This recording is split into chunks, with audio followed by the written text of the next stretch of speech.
Hello there everyone, welcome back to part 2 of my complete set review for Star Wars Unlimited Set 2 Shadows of the Galaxy. I am super excited to get cracking with this set, but as I do with all my card games, I like doing a full-on set review, talking about all the cards at the outset, so you can get my initial thoughts. Thank you very much to my patrons who are seeing all this coming up nice and early for you. I hope you guys are enjoying the content. I hope you're looking forward to the guides you can find exclusively on my Patreon for the low cost of £5 a month. I think it's a very reasonable cost for what you're getting. Let's go ahead and jump right into it. We're talking about green today, talking about Command, and we've got some interesting leaders. So we'll start off with Hondo. I'm going to spend slightly more time talking about Hondo, about leaders than the other cards. So Hondo and Arca is basically Smuggler Matters. You may exhaust this leader when you smuggle, and you give an experience token to a unit. It doesn't need to be the thing you smuggle in, so you can stack up something else. But fundamentally, you make smuggle feel slightly better because you're also getting an experience token with it. On the flip side, he has raid on deploying on 6 on a 3/7, so he's a 4/7, but not really. When you play a card using smuggle, you give an experience token to a unit, but that's not once per turn. Whereas the flip side, you have to exhaust him, so you do need to. That can only be once per turn. But if you keep smuggling out with this guy out, you can make him very, very big. How good is this leader? As good as the smuggles that are available. How good are the smuggles that are available right now? Not great. So I think for now this is probably a C tier leader with B or even A tier potential. But I think they've been very careful with how good they've made smuggles in set 2. Maybe too careful. So yeah, I think there's not that many very, very good ones. And the ones that are very, very good from memory tend not to really synergize with having a green and black leader. Alright, next we have got Jabba the Hutt. So Jabba is a really, really cool leader. The webpage is taking its sweet time, but yeah, there we go. So, he's also green and black. Action, tap, choose a unit. For this phase against bounty, the next unit you play this phase costs 1 less. He deploys on 7 to 12. When deployed, another friendly unit captures an enemy non-leader unit. Action, tap for this unit. Choose a unit for this phase against bounty. The next unit you play this phase costs 2 less. So, how good is this leader? I think this is a very interesting leader.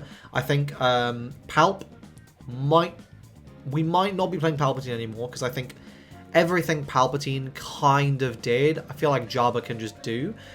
So the way Palpatine was seeing the most success was yellow Palpatine, and honestly, I feel like going into yellow Jabba just seems way better. The way I see this deck working is you're basically not using the leader ability in the early turns of the game unless there is a card that gets turned on by having a bounty, and there are a few of those we'll see in green. We'll come to them.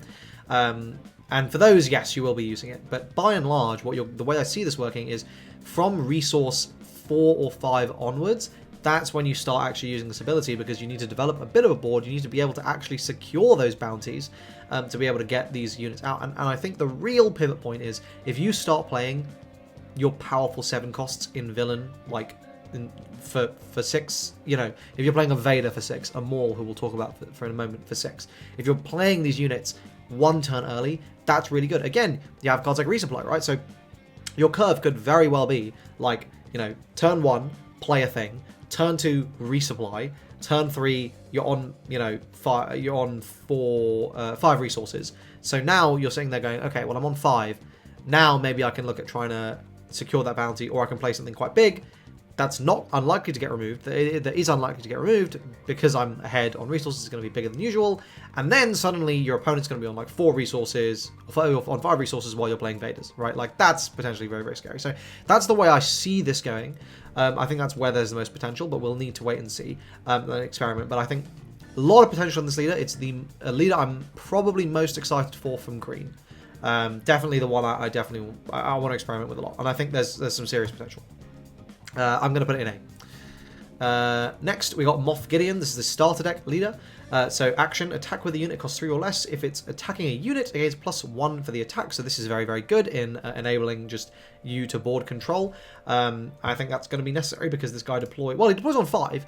And then he has Overwhelm on a 3/6. Each friendly unit that costs 3 or less gains +1/+0 and Overwhelm when attacking an enemy unit. So of course, the idea here is you're going to be playing lots of cheap little units, and you're going to command basically on board presence, and then once you have that board presence, you can then start going for game.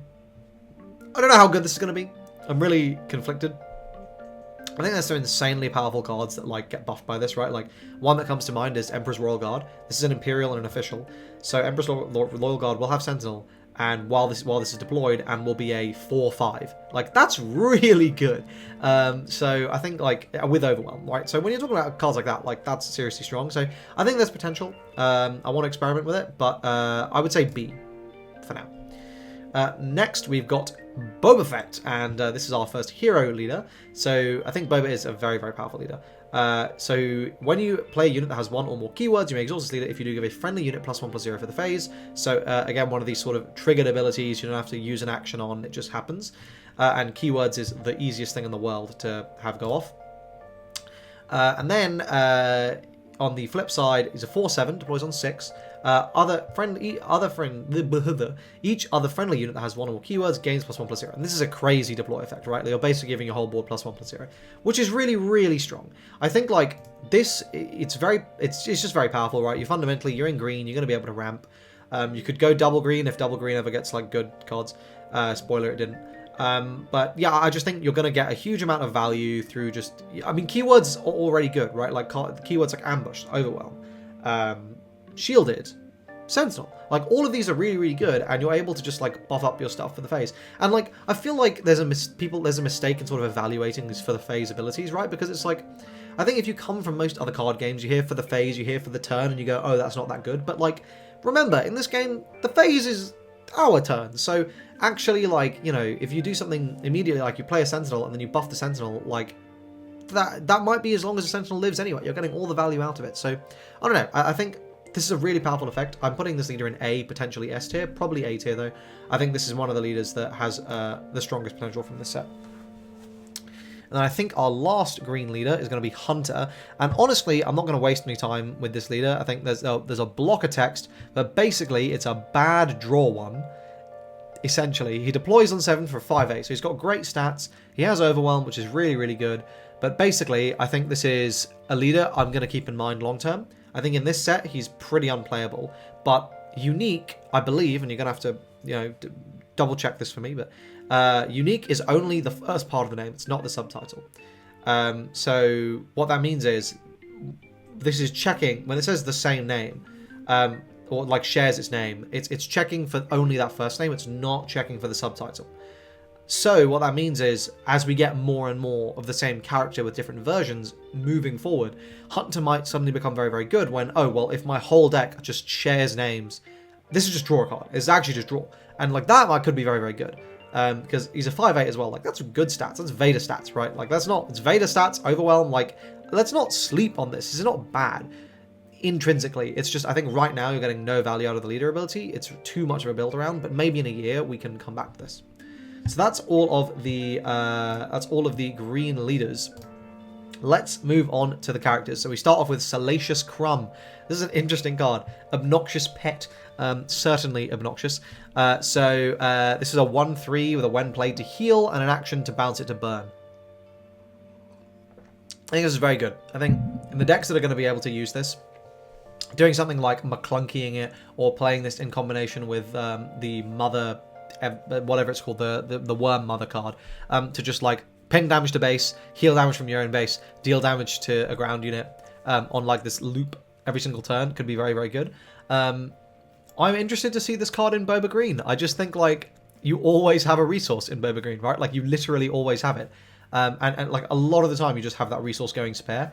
And this is something that's just like, it's going to like, I mean, it's not really needed to stabilize against aggro because you're kind of already smashing aggro, but you get it. But then you also get to like have additional control and just always have something to do with your resources, and potentially start triggering like extra aggro stuff. So I don't know. I think there's potential with this card. I think it's good. Decks will want to play it. Next up, we've got the Outland TIE Vanguard. So this is an interesting card. It's a 2/1 with a when played to give an experience token to the unit that costs 3 or less. It's essentially a shit version of Wing Leader. So it's interesting in the sense that it's bad and it's probably not seen play. Very much seems like a limited card. We've got a Phase 3 Dark Trooper here. This is a 3-cost unit, Sentinel, 3/3. When combat damage dealt to this unit, give an experience token to this unit. If it survives damage. So you do need to survive that combat. You don't get it even if you... So if you take 3, you don't get the 1/1 and survive. This is a card I think is a strict upgrade to Cell Block Guard, but outside of that, iffy on it. Pretty iffy on it. It's a strict upgrade, so you will always play this where you would have played Cell Block Guard if you can. Right. Warbird Stowaway. This is a 2/3 while you have the initiative. That's a 4/3 for 3, and it has a smuggle. I think this is an interesting card. Probably bad. Probably bad. We can have the same ability for 2. So, yeah. Crosshair. This is one of the first revealed cards. I remember this. This is a 2/6 action for 2. This unit gains +1 for the phase. And then tap, this unit deals damage equal to his power to an enemy ground unit. So I think this is a card that becomes very, very interesting with upgrades, because if he becomes 4 attacks, suddenly you just go, yep, cool, remove, yep, cool, remove, yep, cool, remove. So there's potential, but depending on the matchup. I think this is a card that could get crazy out of control into like aggro matchups where you just sit there and you just go like, yep, yep, yep, yep. They can't survive in ground, and then you just slam something big in space, and then they're cooked. So I got an eye on this card. I think it's interesting. I think it's pretty decent. Next up, we have got Effant Mon. I think this is just bad. This is a 5/4/6 on attack. Choose an enemy non-leader unit that activates its phase. A friendly unit in the same arena captures that unit. There's so much that has to happen here, but if this was an on play, I think it'd be playable. But as an on attack, it's so telegraphed. I don't know. I just don't see any potential in this card. I mean, maybe it's decent enough stats. It's just, yeah, I don't know, it seems pretty average, pretty mid. Like, if I keep pulling this rare, I'll be sad. Pirate Battle Tank is a 6-cost 4/6 Sentinel with smuggling for 7. I think this is fairly chaffy. It's fine. Next, we've got... Okay, this card is not chaffy. This is one of the best cards in the set. So I don't know why this is not a legendary. I think this should have been a legendary. It is better than most of the legendaries. There's a 7-cost 7/6 Ambush Overwhelm. Stop there. If that's all the card said, I'd be like, this is insane. This replaces Vader in most decks that want to play Vader. This is... And decks that want to play Vader and want to play more top end are also playing Maul. Like, it's crazy. But it also has an on attack. You may choose another friendly Underworld unit. If you do, all combat damage that would be dealt to this unit during that attack is dealt to the chosen unit instead. So if you just got like a little... like if you just got a Greedo hanging around or something, you just get to go, no, actually, the Greedo is going to die here. And I get to keep my 7/6. This is... insane. This is genuinely one of the best cards in the set. I cannot glaze this card enough. It is outrageously good. Alright, next up, we've got Jabba's Rancors. This is an interesting card. This is an 8-cost that says if you control Jabba the Hutt as a leader or as a unit, this unit costs 1 less to play. So it's a 7-cost, but it's a 7-cost you can't grab with U-Wing reinforcement, which I think is basically all they cared about in the way they designed that. And then, when played on attack, deal 3 damage to another friendly ground unit and 3 damage to an enemy ground unit. So I think if you don't have another friendly ground unit, it does nothing. Like, you'll still get to do the 3 damage to the enemy. You just won't do it to yours. It's a 9/9. If you play this for 7, that's decent. If you play this for 6, that's crazy. I think you play this in... You may not even play this in Jabba. Honestly, like, it's competing for space with Vader and Maul, and it's like, I'd much rather have either of those two, but, you know, there's potential. Alright, next up we have got the Finalizer. So this is, I think the first legendary we saw for green. 11/11/11. Overwhelm. When played, choose any number of friendly units. Each of those units captures an enemy non-leader unit in the same arena. If you ever manage to land this, you should be winning the game, right? Like, if you're at 11 resources and you're playing stuff like the Finalizer, you know, come on. These big capital ships are hilarious. This is probably terrible, but it is very cool. Next, we've got Remnant Reserves. So this is a 4-cost, so it's top 5 cards of deck for up to 3 units, reveal and draw them. So this is a massive plus, and I think this will potentially see play against control decks. Being able to just refill your hand like that is really, really good, and you're going to be adding good units more than likely. So I think this is a sideboard tool for these like late game control decks to be playing. Next, we've got Palpatine's Return. This card is crazy. So this is a 6-cost. Play a unit from your discard pile. It costs 6 less. If it's a Force unit, it costs 8 less instead. So really what you're going to be doing is you're using this to cheat out crazy big units, right? And I think there's going to be a really interesting Kylo Green deck based around like controlling the early game through Kylo being massive, and then into late game just being able to, like, you have a setup discard pile, and then you're just playing good and red-green, like high value, like you just start slamming massive things. I don't know. I think there's very, very good potential. This card is crazy though. Like fundamentally, if you're cheating costs, it's good. Any 8 cost you play is ridiculous, right? Like if you're getting it off this. So yeah, very, very, very strong. Next up, we've got the Clone Deserter. So this is a 1. So now into hero. This is a 1 through to cost 2/3. Restore 1, bounty, draw a card. I think this is pretty good in terms of stats. You know, a 2/3 for 1 is solid. Comes with restore, and the bounty is fine. I think this may see play. The traits are not fantastic though at the moment. We could see Clone, I think, becoming much more relevant in set 3. Maz Kanata, this is a 1/1. When you play another unit, give an experience token to this unit. So I think this is a card that is really funny and could get very much out of hand if you leave it alone. And I think it can get out of hand a lot faster than Gideon. Because, like, so I'm imagining this in, like, a Ray deck where you just go, okay, cool, so I play this, and then I give it an experience token. Okay, that's 2/2. Next turn, I give it another experience token. So 3/3, and now I'm going to play a 2 cost. Now it's a 4/4. And now it's, like, gotten just about annoying enough for your opponent to deal with, where, like, if you can go fast enough and just keep playing, like, little units, like, it could get out of control. I just find this card, like, really funny. It's probably bad, but I really like it. Next, we got Freetown Backup. So this is a 2 cost 1/4 on attack. Give another friendly unit +2/+2 for the phase. This is bad, in my opinion. It's fine. It's, I mean, the thing is, right, it's on attack, so you gotta, you know, you really gotta make it happen. Sundari Peacekeepers, a 3/1/5 with Raid 2 and Restore 2. So it's a 3 cost 3/5. Is this good enough? Probably. I think like 3/5 is the standard for 3 cost, and this is worse than 3/5, but it does have Restore 2. It's got good traits in Mandalorian and Trooper. I suspect that this will see play. I think this is good. Not being a 3/5 on the defense is rough, but being a 3/5 on the offense is very good. That being said, you can buff it up with Rey a lot, so there's that. Echo, this is a 4/4, restore 2. When played, you may discard a card from your hand, give 2 experience tokens to a unit in play with the same name as the discarded card. This is the kind of card that will get good as we get more cards with the same name. Next, we've got Modded Cohort. So this is Ambush and Raid 2 for 4 on a 2/4. So it's a 4/4 Ambush. I think this is probably good. This is probably good. I mean, yeah, it's not being 4 attack on the defense is kind of rough. But in Boba, it's a 5/4 ambush, and a 4 for a 5/4 ambush is really good. So yeah, my inclination is good in Boba, mid to good to mid and everything else.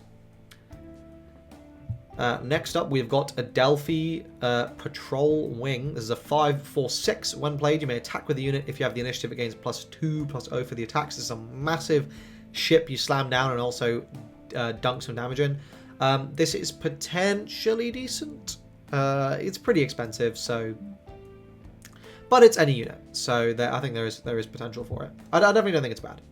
The Marauder. So this is a 5/4/5 ambush. When played, choose a card in your discard pile, put it into play as a resource if it shares a name with a unit you control. So again, this could be crazy. This is the kind of card I'm gonna be keeping an eye on. I think there is really strong potential for this like name synergistic deck, and ramping is like insane, right? Especially if you're ramping like smuggle stuff. So yeah, I think this is very, very good in theory, but I think just having a place right now is a bit tough for it. Next we got General Recon, 5/7 for 6. When played on attack, choose a friendly unit. If it has Sentinel, give an experience token to it. Otherwise, it gains Sentinel for the phase. I think this is pretty good.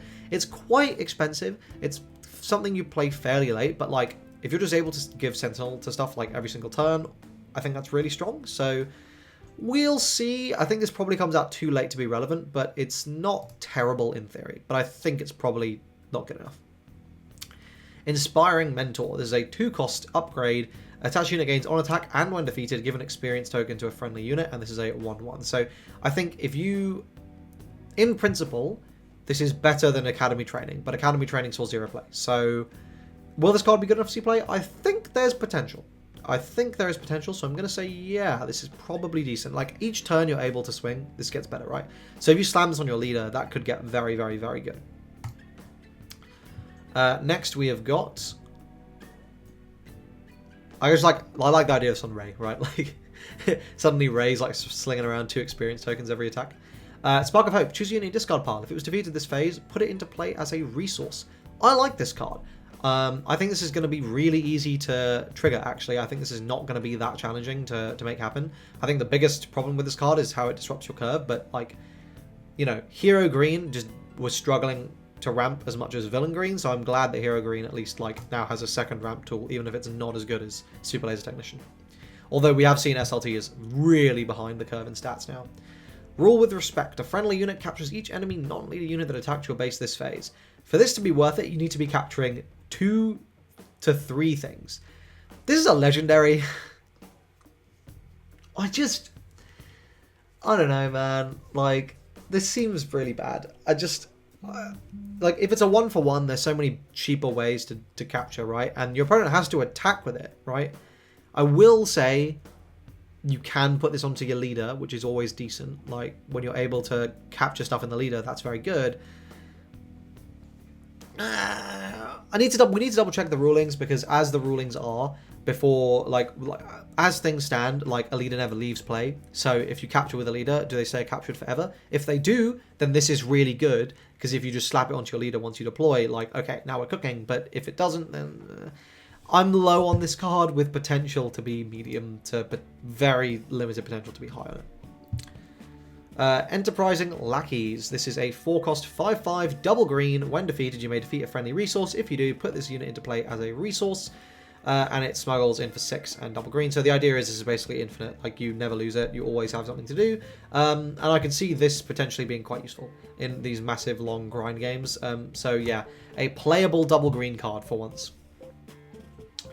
Endless Legions. This is green's last legendary. No, second last legendary. Look, man, if you somehow manage to play this card and you don't win you don't just win, I don't even know what to say. Like, if you, yeah. Very cool, very fun card. Maybe more playable judging on the art with set 3, maybe? We'll see. Warzone Lieutenant. This is a 1-drop 2/2. It's bad. Next, we got Collections Starhopper. This is a 2-cost 2/2 smuggle. This is bad. You know what? Actually, what I'm gonna do is I'm just gonna. Oh no, I've screwed this. Never mind. I'll work on this so we can just go slightly faster. So I'm not clicking on every single, like, new card. We'll just talk about the ones that are vaguely interesting. This one is also bad. Yeah, this ain't working. My laptop's chugging. Scanning Officer. This is a good card. So this is a card I think will see sideboard play depending on how prevalent Smuggle is. But if, like, Smuggle becomes a major part of the meta, being able to just have a chance to snipe the Smuggles away and, like, potentially win a game purely off of a 2/2/3, which is not even bad stats really, is crazy. So yeah, I think this is very, very powerful. Definite sideboard tool. Cobvanth. This is another crazy card. So Cobvanth is a 3-cost 3/2. So good enough, not great, but good enough. With a when defeated, search the top 10 cards of your deck for a unit that costs 2 or less and discard it for this phase. You may play that card from your discard pile for free. For me, if I pulled out a 0/3, this is a 3/5. Now, this is way worse than a 3/5, but that is a 3/5. And we already know that that's premium stats. Realistically, what you're going to be pulling out here is going to be a 2/3 or a 3/2, or maybe a 3/3 if you're lucky. So you're either getting a 6/4 or a 5/6 or a 5/5. Those are both insane for 3. Yes, please. This is a good card. I will be playing this in every green deck. My god. Like, I mean, the odds of whiffing are negligible. This card's terrible. Yeah, it's good stats, but no. So this is one of the cards I was talking about with Jabba. If the enemy unit has a bounty, this costs 1 less to play. So this, as a 2-cost 3/4, is crazy on turn 1. So you want to go second realistically, right? Like, in that Jabba deck, your opponent plays something, you bounty it, and you slam this down. It's a 3/4, and that's very, very strong. You can resupply on the next turn, swing in, blah, blah, blah. And then suddenly you're threatening, like, 6 and 7 drops immediately. Like, a very, very, very scary potential. Next, we got Carax's Heavy Fighter. This is a 3/3 with Overwhelm. On attack, you may exhaust another friendly unit. If you do, this gains +3/+0 for the attack. A ship with Overwhelm is always going to be interesting, but I think this is too expensive. And then we've got Discerning Veteran. So this is a 3/4. When played, this unit captures an enemy non-leader ground unit. probably too expensive to see play. I think 5 is a little bit much for these pretty terrible stats. Capture's not a powerful enough mechanic, I think, to justify those stats. Here we've got an 8/7/8. When this unit attacks and defeats a non-leader unit, put the defeated unit into play as a resource under your control. This is crazy. This is actually crazy. Like, obviously, by the time you're playing out 8 costs, you probably don't need to ramp. But, like, I don't know, man. I think, fundamentally, if you're ramping into your bigger ships even a turn earlier, I think, like, you know, you play one resupply, you play one of these, suddenly your opponent's on, like, you know, you're playing out, like, these massive ships, like, kind of fast, right? Like, that's 2 turns ahead. Maybe 3 if you get, like, a double resupply or something. So, I don't know. This is interesting. This is definitely interesting for these decks that, like, are really racing towards the late game, and I think could potentially see some sideboard play, but it is in space. So, how often are you going to be able to get the value? That's a question. Okay, here's a very interesting card. Bounty Hunter's Quarry says top 5 cards of your deck, or 10 cards if the unit is unique, for a unit that costs 3 or less and play it for free. This is insane, right? Like, if you're playing a 3-cost unit for 1, that's ridiculous, right? How likely are you to whiff it going if you're coming in on a 1? On top 5? Reasonably likely. Top 10? Probably not that likely. We can do the maths, but yeah. Boba Green is intrigued because that deck plays a lot of 3 costs or less. Like a lot. Next, we have got Legal Authorities. This is a very powerful card. There's a 2-cost upgrade attached to a friendly unit. When played, attached unit captures an enemy non-leader unit with less power than it, and this then gives it +2 attack, +2 defense, sorry. I think this is very good. I think this is going to see quite a lot of play. This is the kind of power level that capture needs to be to see play, and this is a very good one. I think you'll be seeing a lot of this card. Price on your head. This is a upgrade bounty that says ramp. Obviously, potential. The fact you need to claim the bounty is kind of rough, but you can set this up right. You, like, if you go second, your opponent plays something, you just go cool, price on your head. Next turn, ECL in. Like, if you like, I do love the idea of your opponent playing like a 2 HP unit. You go cool, price on your head.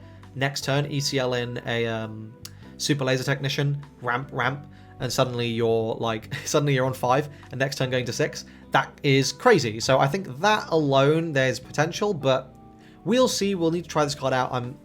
I'm low on it. I think, like, it's more gimmicky and it's probably not good enough.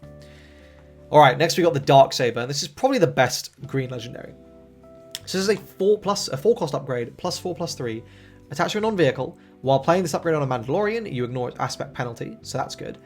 Attached unit gains on attack, give an experience token to each other friendly Mandalorian unit. So this is obviously way better in Mandalorian-focused decks, but fundamentally, a +4/+3 upgrade is so scary on a leader that, like, you can just control the game from there, right? Like against decks that, like, basically don't have exactly Rivals Fall, they're kind of cooked because you're out of range of, like, the one other bit of hard removal, and you can just sit there and you go like, yep, cool swing 9 base, cool swing 9 base.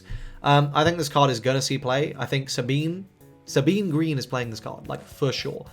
Yeah, very, very interesting and very, very good. Next we got Outflank. This is I believe a 1-cost. Yeah, 1-cost attack with 2 units, 1 at a time. This is kind of like shit Revel Assault, because you don't get the buff. Timely Intervention, this card's crazy. So this is a 1-cost event that says play a unit from your hand, give it ambush for this phase, and then smuggle for 2. So I think this is insanely good. How many copies of this card are you going to play? I'm not sure. You're probably playing ECL in a deck that wants to be playing this anyway.